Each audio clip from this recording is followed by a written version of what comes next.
Improbable SE4. Après l'USB-C, la batterie. L'application Apple TV est bientôt sur Android. La nouveauté magique de Pixelmator Pro. 5 semaines, et puis s'en va. Mercredi 21 décembre 2022. Fabrice Neumann. Benjamin Vincent. La quotidienne iWeek, épisode 305. Bonjour à toutes et à tous. Il n'y aura peut-être pas de nouvel iPhone SE, c'est le très sérieux Ming Chi Kuo qui avance cette volte-face d'Apple alors qu'une 4e génération semblait programmée pour le printemps 2024. On parlait déjà d'un nouveau design inspiré du 10R avec écran bord à bord et sans bouton Home, mais Apple aurait engagé un repositionnement de sa stratégie pour privilégier les modèles haut de gamme, le Pro et le Pro Max, au détriment des 2 premiers modèles d'iPhone, mais aussi donc, Fabrice, de l'iPhone SE. Aïe, j'ai mal à mon portefeuille, parce que du coup, ça veut dire que le prix moyen de l'iPhone va fortement augmenter. Le SE, c'était un bon moyen d'avoir un iPhone, alors abordable, je rajoute les guillemets autour du mot abordable, mais enfin en tout cas quand même une entrée de gamme à peu près bonne pour le budget, avec des bonnes caractéristiques. C'était vraiment ça le SE qui est vraiment intéressant pour ça. Alors, est-ce que c'est lié aussi au problème de fabrication que semble rencontrer Apple? Est-ce que ce serait lié au fait qu'ils veulent déménager des usines et du coup avoir moins de modèles à fabriquer, ce serait plus facile pour bouger tout ça? Alors tout ce qu'on peut souhaiter au final, c'est que lors de l'annonce de l'iPhone 15 reste au catalogue d'anciens modèles comme c'est le cas aujourd'hui, mais qu'on garde encore par exemple l'iPhone 12 qui pourrait baisser un peu de prix et continuer à offrir un iPhone d'entrée de gamme. Voilà, on peut espérer ça. Ce que tu disais sur le nouveau design inspiré du 10R, c'était aussi donc la disparition du bouton Touch ID des iPhones. Le SE était le dernier à le proposer. Ça intéressait encore quelques personnes, mais enfin on savait que ça allait disparaître. Alors, en tout cas, voilà, j'espère que la hausse des prix est terminée et qu'on va garder des anciens modèles au catalogue d'Apple pour pouvoir les acheter neufs, mais à un prix raisonnable. Les consommateurs européens devront pouvoir retirer et remplacer facilement, fin de citation, la batterie de tout produit électronique et notamment des smartphones. C'est le sens d'une nouvelle proposition de loi en cours de rédaction à la Commission européenne. Elle imposerait aussi des quotas de recyclage de batteries usagées aux constructeurs, 45% d'ici 2023, mais la loi ne serait pas applicable avant mi-2026 au plus tôt, 63% d'ici 2027 et 73% d'ici 2030, Fabrice. C'est marrant parce que je trouve que ça n'a pas beaucoup de sens. Remplacer facilement la batterie de tout produit électronique, alors il faut savoir, est-ce que ce serait le retour des dos de téléphone amovibles pour qu'on le fasse soi-même? Si c'est le cas, ça ne fonctionnerait pas avec le quota imposé aux constructeurs de remplacer les batteries, parce que si on le fait soi-même, on va mettre la batterie, espérons-le, au recyclage ou à la poubelle. Et donc, comment les constructeurs vont pouvoir faire pour récupérer les batteries qu'on leur demande eux-mêmes de recycler? Je pense que du coup, c'est une proposition qui est en cours de rédaction et de réflexion, j'espère. Je me rappelle d'un Samsung Galaxy 4 que j'avais où on pouvait encore remplacer la batterie. Je pense que ça va avec la facilité de réparation des téléphones, voilà, et puis peut-être des autres appareils, ne parlons pas que des smartphones. Mais pouvoir imposer aux constructeurs de récupérer des batteries usagées, il faut donc qu'on amène le téléphone pour le faire réparer, pour faire changer la batterie. Je comprends pas bien l'idée en fait. Aujourd'hui finalement on a des smartphones avec des batteries relativement facilement changeables. Est-ce qu'il faudrait aller encore plus loin pour forcer tout ça?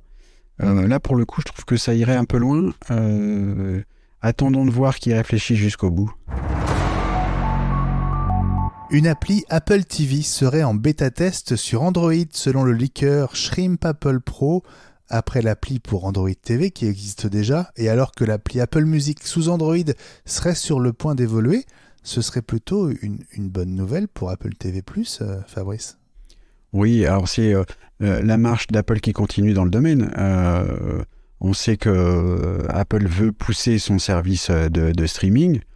Une façon de faire, c'est que l'application soit disponible sur le plus de plateformes possible, pour que les gens puissent la connaître déjà et ensuite s'y abonner ou au moins faire un essai gratuit pendant une semaine pour découvrir toutes les jolies choses qu'il y a au catalogue d'Apple TV+. On sait que cette application est présente sur de nombreuses marques de smart télé maintenant. Donc que ce soit disponible sur Android, ça me paraît absolument indispensable. Et puis peut-être que c'est lié à l'annonce de la nouvelle tablette Google Pixel. Parce que sur un téléphone c'est bien, mais pour voir des séries il vaut mieux un écran un peu plus grand. Alors il y a des tablettes Samsung et puis c'est tout. Il y a une nouvelle tablette Google Pixel qui a été annoncée. Ce serait un bon endroit pour mettre cette application-là aussi.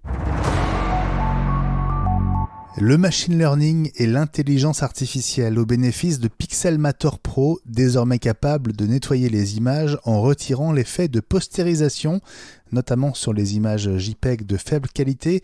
Vous savez, ce sont ces bandes de couleurs qui apparaissent à la place d'un beau dégradé progressif. L'équipe de Pixelmator qui annonce cette mise à jour 3.2.3 sur son blog parle d'une nouvelle fonction magique. C'est vraiment un beau concurrent de Photoshop, Pixelmator, Fabrice. C'est surtout pour ça qu'on en parle en fait, c'est que des fonctions comme ça, il y en a surtout les logiciels de retouche photo, que ce soit Pixelmator, Photoshop ou d'autres. Et c'est intéressant parce que Adobe est passé pour Photoshop et pour toutes ses applications en mode abonnement. Pixelmator Pro, on peut l'acheter une fois pour toutes et donc il y a encore des gens qui préfèrent ce mode-là. C'est pas facile de s'attaquer au bloc de granit qu'est Photoshop. Tellement c'est utilisé par beaucoup de monde. Mais moi, j'ai du mal à remplacer Photoshop parce que c'est un peu comme pour Office et Word. Le plus important, finalement, c'est pas tellement le logiciel, c'est le format de fichier. Et donc, tous les graphistes utilisent des points PSD pour Photoshop. Tous ceux qui font du texte et qui envoient ça à des imprimeurs, ils utilisent le point doc. Et toutes les entreprises qui travaillent sur du texte ou des contrats, ils utilisent des points doc. Et donc, les autres applications sont compatibles avec ces autres formats, mais jamais totalement. Et c'est le secret qui est le mieux gardé, aussi bien chez Adobe que chez Microsoft. Donc oui, il y a des fonctions magiques, mais pour détrôner Photoshop, ça va être difficile. Mais Pixelmator est compatible avec les PSD, hein.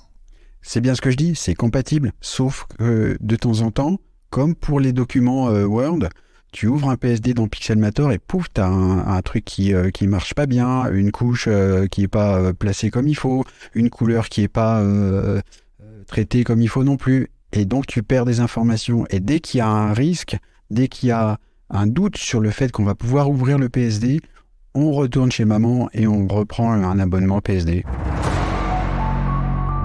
5 semaines et puis s'en va. 5 semaines après avoir été recruté par Elon Musk, GeoHot, le petit génie qui avait jailbreaké l'iPhone, quitte Twitter.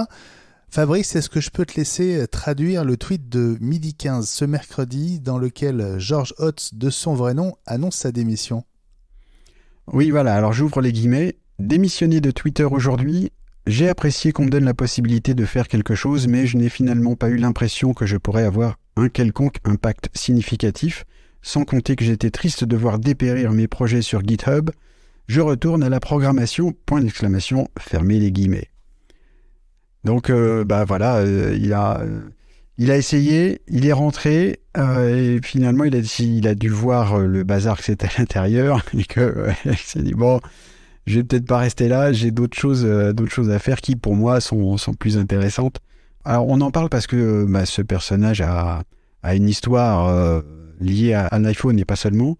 Il est aussi un peu impliqué, il fait des trucs dans le domaine de l'intelligence artificielle, du machine learning aussi. Donc, c'est une tranche quand même. Donc, voilà. Le fait qu'il ait été embauché par Twitter, c'est pas anodin. Et puis, quelqu'un comme ça, qui a un vrai poids dans la communauté, au bout de 5 semaines, il s'en va. Il n'est pas viré, lui. Lui, il s'en va. Donc ça veut dire que pour certains, aller chez Twitter, c'est pas la panacée, quoi. Allez, moi je te propose de revenir demain chez iWeek. Ça te dit? Alors ça j'ai envie. Parce que la quotidienne iWeek revient demain.